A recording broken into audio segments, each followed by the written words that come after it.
Hi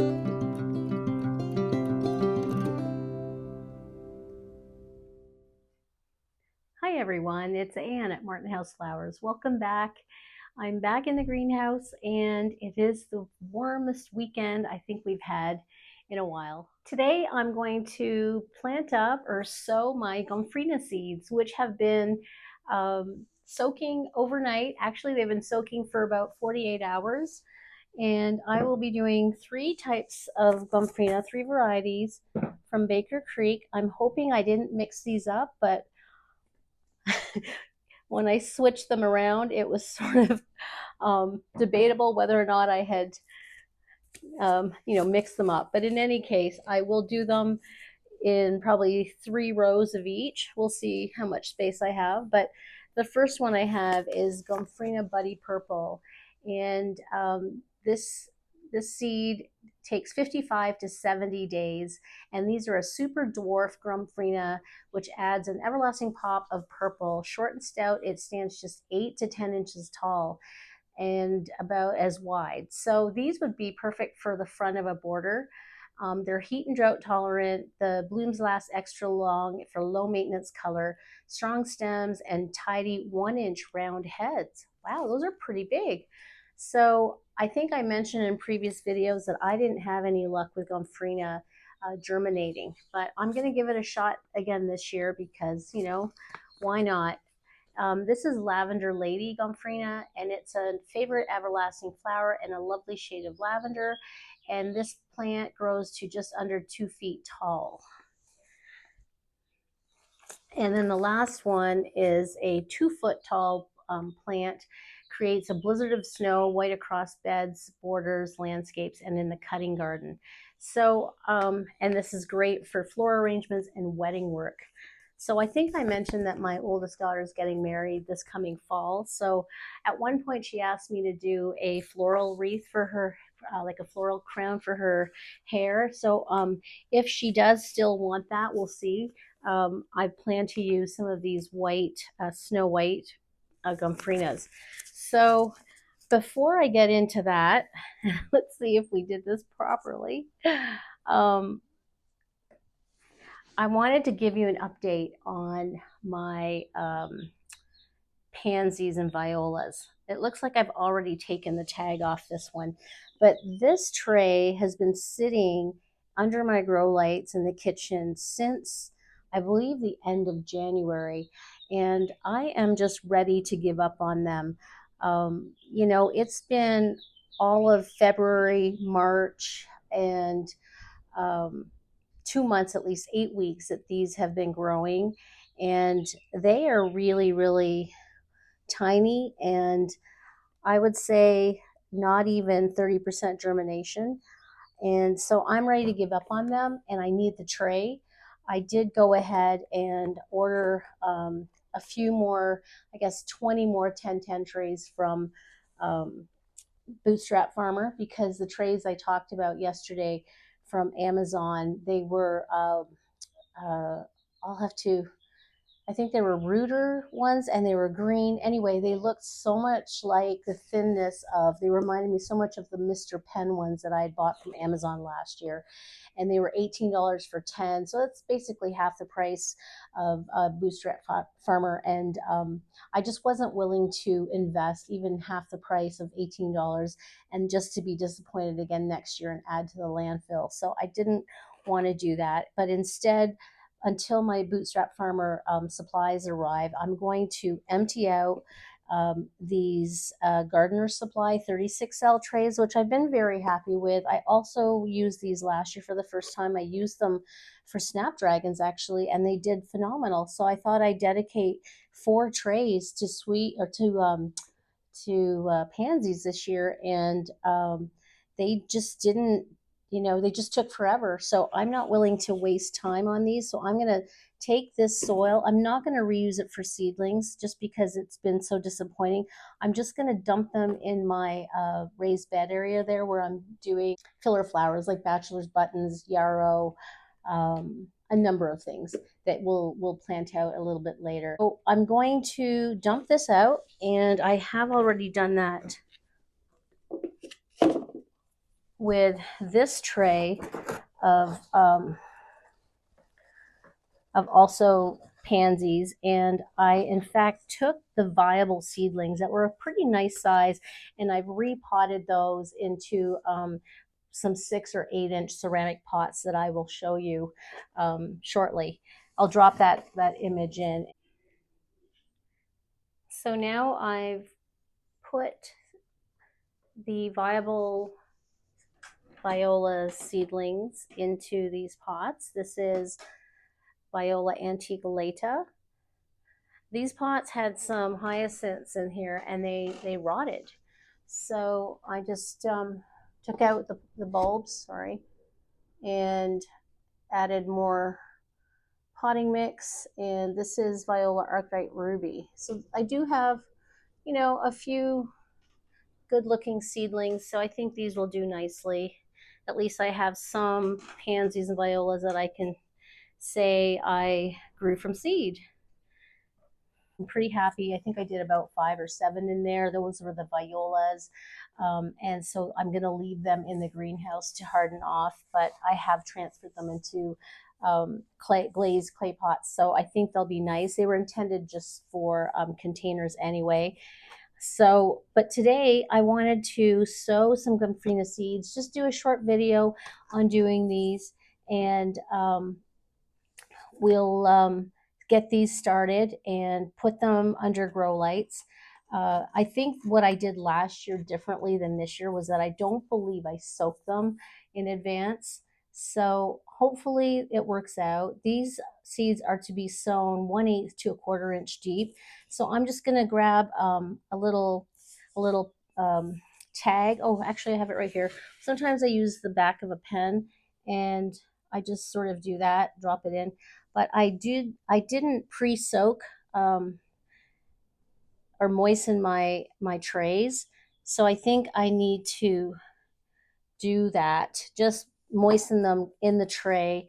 I'm not worried about pre-soaking the soil in advance of putting it in because I've already put it in because my seeds are pre-soaked, and you can see that a lot of them have already opened up and germinated, which is really awesome. I'm hoping I can show these to you.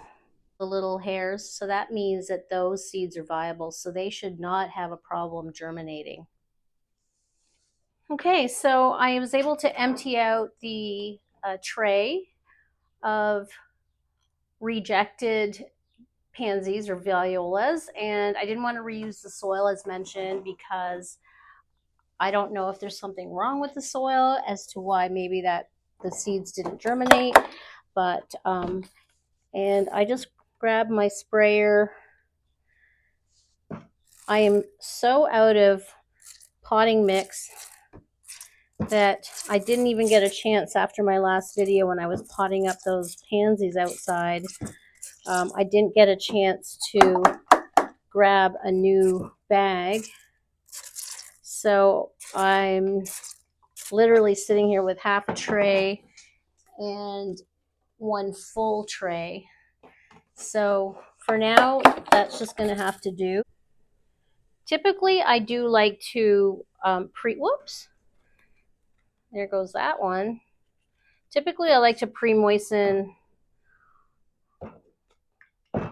my soil, but today's an exception, and I don't think it's going to matter because I am going to moisten it up really well. So let's start with this first jar of Buddy Purple. And I'm basically going to, I guess if I had a paper towel, I might be able to catch more seeds. But they're pretty visible, nice size there. And I'm definitely going to go in with at least 2 seeds, basically dumping all of the water out. Use that to water the cells.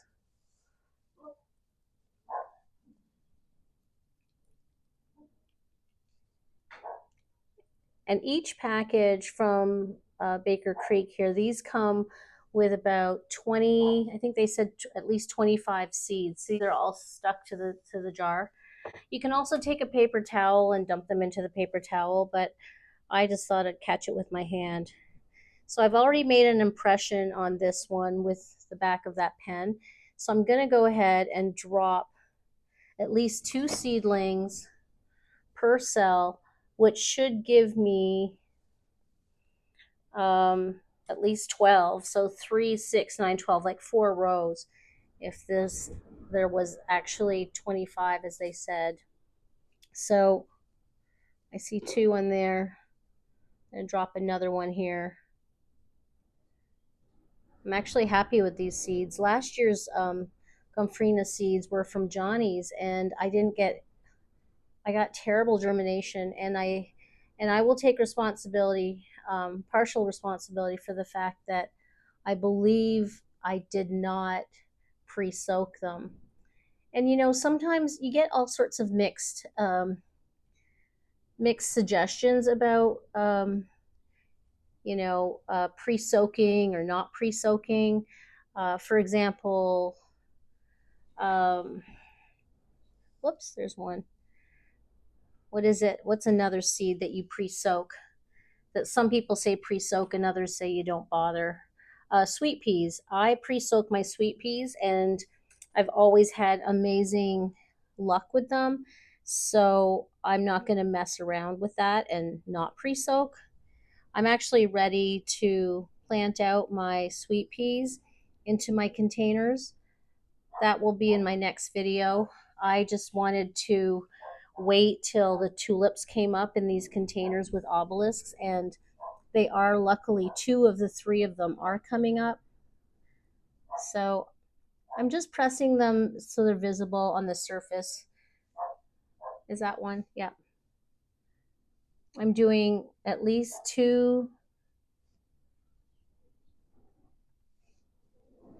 seeds per cell.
I'm running a little low on my vermiculite. just picked this up from Amazon last year, and this large bag went a long way. But since I'm heading out to the hardware store shortly, or to Walmart, I'm pretty sure I can find a bag of vermiculite.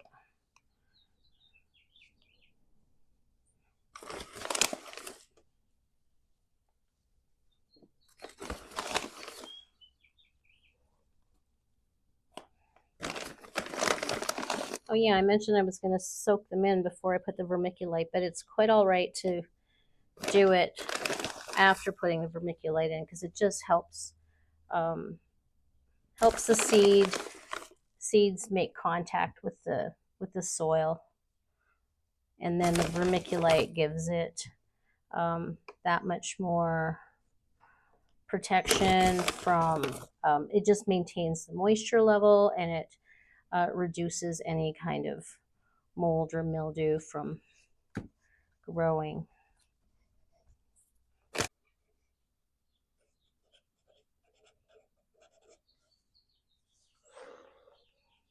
Put it here because that's where it starts, and looks like I have 3 rows left to do the white. So that is it. I'm going to put them on my tray. This is one of those self-soaking trays. You fill up, you know, half fill the tray. It has a scarifying mat that soaks it up, and then basically keeps it moist for about a week. I do like it. A lot of people after the first season don't end up using the scarifying mat. I think they think it loses its effect. I used it still this year, but you know, I also sometimes just fill it up from the bottom.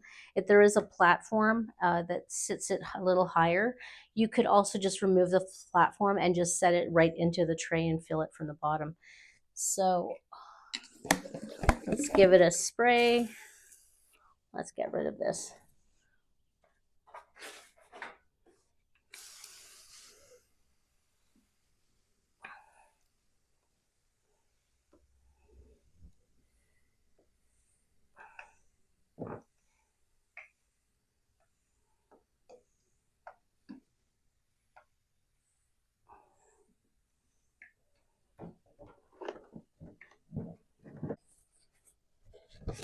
There's 2 here.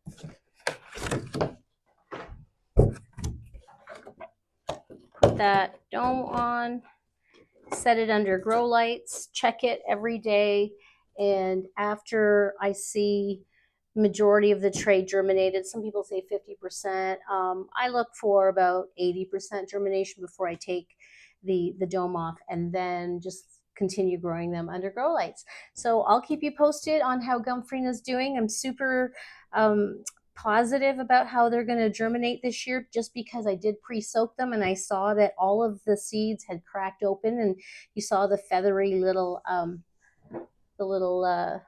hairs coming out, lack of a better word.